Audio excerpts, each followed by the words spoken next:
Talk about the big warm-up, Court, and are we close to any record highs? Well, we are getting closer to record highs. Now, the good news here is that it does not look like we're going to be breaking records, but the caveat there is that our records for this time of year are mostly above 110 degrees, so it'd be pretty tough to break those, and if we were seeing those really in jeopardy, that would be an even bigger problem. What we have on our hands, and what we do have on our hands, is a pretty substantial problem with the heat. Bright and hotter for today, so plenty of sunshine, temperatures trending up by 2 to 6 degrees compared to yesterday. We'll be hot through this weekend with similar high temperatures, and then we'll finally see a modest dip in temperatures towards the middle of next week. But even then, that's only down to around, if not still slightly above average for this time of year. A live look outside right now over Highway 99 in South Chico from the Southgate Lane exit. You're not seeing any impacts to travel as you get ready to head out the door this morning, so that's the good news. We do have heat advisories and an extreme heat warning going into effect across our region. Now, the orange here shading, that's the heat advisories.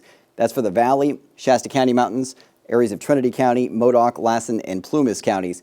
The extreme heat warning is for western Siskiyou County.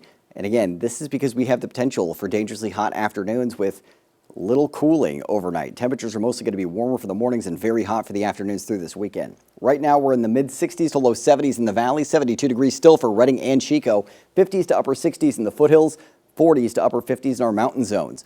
Humidity not recovering well overnight, mostly below 50% to start the day. Remember, the lower that those values are, the drier the air is, the easier it is for fires to start. And with north winds, it is staying very dry. Right now, north winds to 6 miles an hour in Red Bluff. Winds not too strong today. That's the good news, only up to around 10 miles an hour. We'll see winds out of the south for tomorrow, and that is going to help it feel more comfortable if you're feeling the breeze.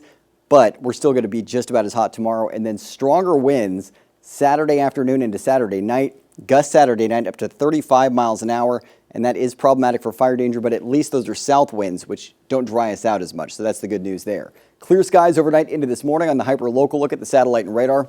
Strong high pressure off the coast building in, driving the hot, dry, and sunny conditions we have on tap for today, and then the heat through this upcoming weekend with mostly sunny skies. So moving through the day today, sunshine at 8 a.m. on your way out the door, more sunshine at noon, some thin clouds brushing into the northern Sierra at 5 p.m., but most of us just still seeing sunshine. Mostly just sunny to start the day Friday, mostly sunny to partly cloudy for the afternoon, and then we'll see similar conditions with the clouds through the weekend and a chance for some activity along the east slopes of the Sierra late this weekend into early next week. High temperatures today, 90s to triple digits in the northern mountains, upper 80s to upper 90s in the Sierra and Southern Cascades, foothills in the 90s, up to 98 in Paradise, 96 for Magalia, triple-digit heat across the board for the Valley, 107 degrees in Redding, 106 in Red Bluff, 104 for Chico, 103 in Orville. Be prepared, it is going to be an oppressively hot afternoon today, and the heat similar through at least Saturday. We'll see a modest dip projected for Sunday, but still in the triple digits. For Chico and Redding, still 104 Sunday into Monday. We'll see temperatures finally dipping into the double digits across the board for the Valley for the middle of next week, but still very close to average. So, Kelly, this is dangerous heat on the horizon through your weekend. Stay hydrated and avoid outdoor activities if you can. Okay, I should have taken my vacation this week. Would have been a good time to get to someplace cooler. Would not have been a bad idea. At least we're inside. All right, thanks, Court.